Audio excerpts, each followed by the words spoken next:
പൗരസ്ത്യ സുറിയാനി സഭയുടെ പാരമ്പര്യത്തിൽ ആദ്യ നൂറ്റാണ്ടുകളിൽ ദൈവാരാധനയ്ക്കായി വിശ്വാസികൾ ഒരുമിച്ച് കൂടുമ്പോൾ ആദ്യമേ ചെയ്തിരുന്നത് ബൈബിളിലെ സങ്കീർത്തനങ്ങൾ ആലപിച്ച് ദൈവത്തെ സ്തുതിച്ചുകൊണ്ടിരിക്കുക എന്നതാണ്.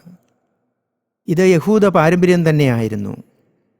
പിന്നീട് ആരാധനക്രമ കാലത്തിൻ്റെയും പ്രത്യേക തിരുനാളുകളുടെയും ചൈതന്യത്തോട് ചേർന്നു പോകുന്ന സങ്കീർത്തനങ്ങൾ സഭ തിരഞ്ഞെടുത്തു.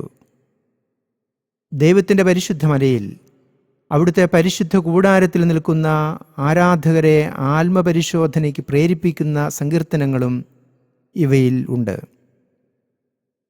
ദൈവഭവനത്തിലെത്തിയ ഭക്തർ തങ്ങളുടെ സ്രഷ്ടാവും ഭരണകർത്താവും നായകനും പരിപാലകനുമായ ദൈവത്തിൻ്റെ മഹത്വവും ശക്തിയും സ്നേഹവും കാരുണ്യവും സംരക്ഷണവുമെല്ലാം പ്രകീർത്തിക്കുന്നവയാണ് പൊതുവെ ഈ സങ്കീർത്തനങ്ങൾ.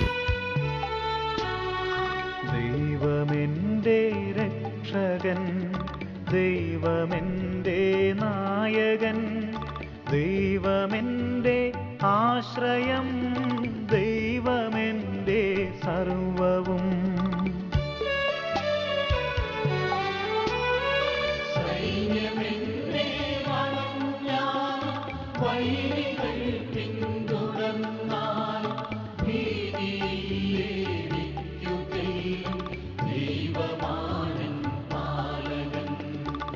നിയതമങ്ങേ വസതിയിൽ കഴിയുവാനെൻ മോഹം, മധുരമങ്ങേ മഹിമയിൽ മറയുവാനെൻ ദാഹം.